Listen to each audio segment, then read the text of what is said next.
नमस्कार दोस्तों, आर के भी चैनल में आप लोग का स्वागत है। ये बीए सेकेंड ईयर का हिंदी का प्रश्न मैथिली शरण गुप्त जी की काव्यगत विशेषता पर प्रकाश डालिए। यह उत्तर मैं इतना शॉर्टकट में लिखा हूँ दोस्तों कि आप लोग भी समझ सकते हैं। आई होप यू कि आप लोग जान जाएंगे। जैसे द्विवेदी युग के सर्वश्रेष्ठ कवि मैथिली शरण गुप्त जी राष्ट्र कवि थे। उन्होंने आचार्य महावीर प्रसाद द्विवेदी को अपना साहित्यिक गुरु माना था।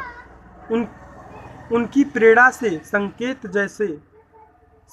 जैसे यहाँ काव्य की रचना की, जिसका एक उदाहरण निम्नवत है। जैसे दोस्तों, चारु चंद की चंचल किरणें खेल रही है जल थल में, स्वच्छ चांदनी बिछी हुई है अवनी और अंबर तल में, पुलक प्रकट करती है धरती हरित तीरों के नोकों से, मानो झूम रहे हैं तर भी मंद पवन के झोंकों से। जो वीडियो नहीं समझ में आएगा दोस्तों, उसको रोक को देख लीजिएगा, रोक को देख लीजिएगा। इन्होंने रस केंद्र के उपनाम से ब्रज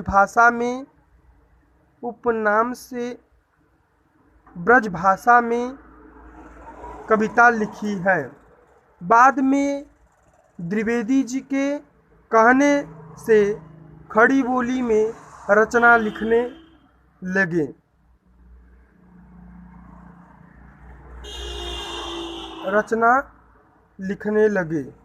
खड़ी बोली को इन्होंने अपनी भाषा का आधार बनाया। इन्होंने भारत भारती में राष्ट्रीयता की भावना को प्रस्तुत किया है। जैसे, जिनको न निज गौरव तथा निज देश का अभिमान है, वह नर नहीं नर पशु निरा है और मृतक समान है। हाँ दोस्तों, नारी के प्रति गुप्त जी अपनी भावना और श्रद्धा दयालुता दिखाते हैं। जैसे कि दिखाए हैं, नारी तुम केवल श्रद्धा हो विश्वास रजत नगपग तल में, पीयूष श्वेत सी बहा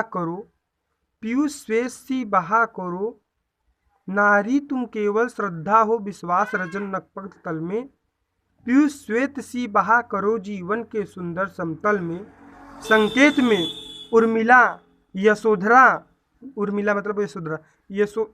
उर्मिला की विशेष वियोग वर्णन करते हुए पहले वियोग बाद में मिलने का वर्णन किया। पति पराया होता है, यशोधरा अपने पति के लिए सदा सदा अलग हो जाती है। जैसे, हे सखी मेरे पति मुझसे कह कर जाते तो क्या हम रोक लेते।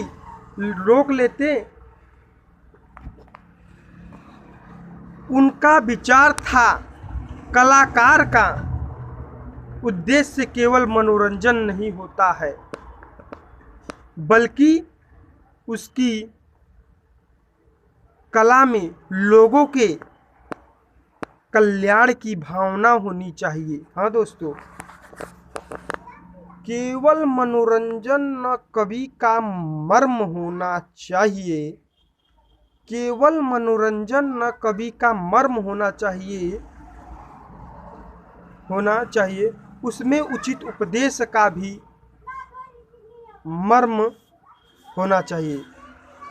इसके विषय में डॉक्टर उमाकांत जी ने कहा कि भारतीय संस्कृति के प्रवक्ता होने के साथ साथ गुप्त जी प्रसिद्ध राष्ट्रीय कवि भी हैं। उनकी सभा रचना रंग में भंग, इनकी सभी रचना रंग में भंग, भारत भारती, पंचवटी, झंकार, साकेत, यशोधरा, जय भारत, राजा प्रजा